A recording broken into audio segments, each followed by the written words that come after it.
Hello mga lalabs! Alam nyo ba na bumili kami kanina ng ito, pang gardening ng lola. Ayan o, binilan ako ni lolo ng flowers para sa summer.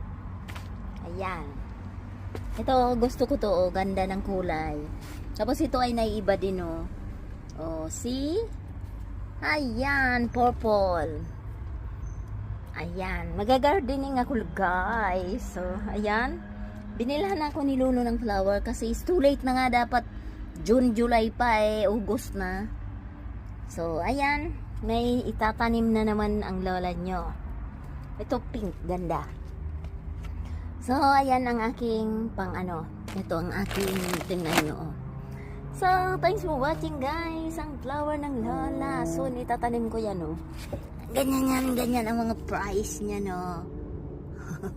Mura lang. Ito din.